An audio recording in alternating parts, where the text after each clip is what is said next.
My topic is handedness, whether in different sports it is better to be left or right-sided, or whether a more balanced approach is more successful. I'm left-handed myself, and I actually didn't see any relevance to my own life when I happened to start reading an article by a sports psychologist called Peter Matthews. He spent the first part of the article talking about handedness in music instead of sport, which I have to say almost put me off from reading further. But what I soon became struck by was the sheer volume of both observation and investigation he had done in many different sports, and I felt persuaded that what he had to say would be of real interest. I think Matthew's findings will be beneficial, not so much in helping sports people to work on their weaker side, but more that they can help them identify the most suitable strategies to use in a given game.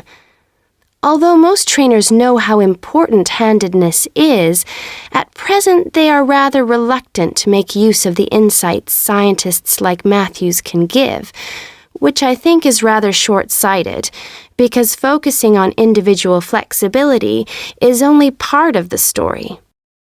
Anyway, back to the article.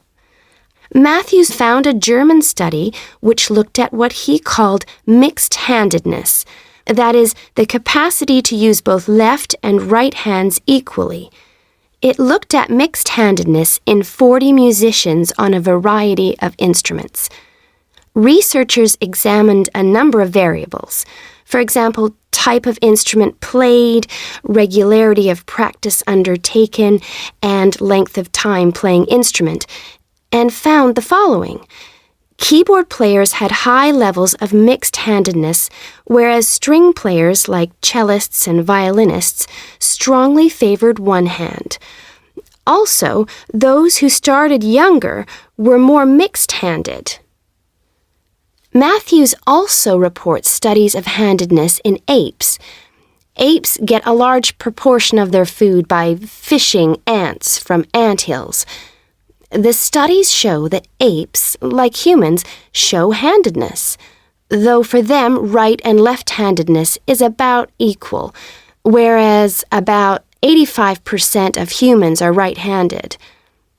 Studies showed that apes consistently using the same hand fished out 30% more ants than those varying between the two. Matthews started researching several different sports and found different types of handedness in each. By the way, he uses handedness to refer to the dominant side for feet and eyes as well as hands. Anyway, his team measured the hand, feet, and eyes of 2,611 players and found that there were really three main types of laterality. Mixed, you work equally well on both sides, both hand and eye. Single, you tend to favor one side, but both hand and eye favor the same side. And cross-laterality, a player's hands and eyes favor only one side, but they are opposite sides. Let's start with hockey. Matthews found that it was best to be mixed-handed. This is because a hockey stick must be deployed in two directions. It would be a drawback to have hand or eye favoring one side. An interesting finding is that mixed-handed hockey players were significantly more confident than their single-handed counterparts. Things are slightly different in racket sports like tennis. Here, the important thing is to have the dominant hand and eye on the one side.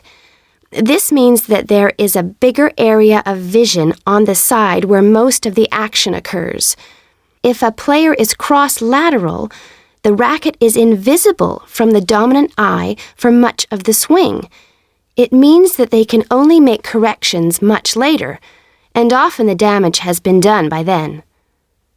And moving to a rather different type of sport, which involves large but precise movements, gymnastics. It's been found that cross-hand-eye favoring is best.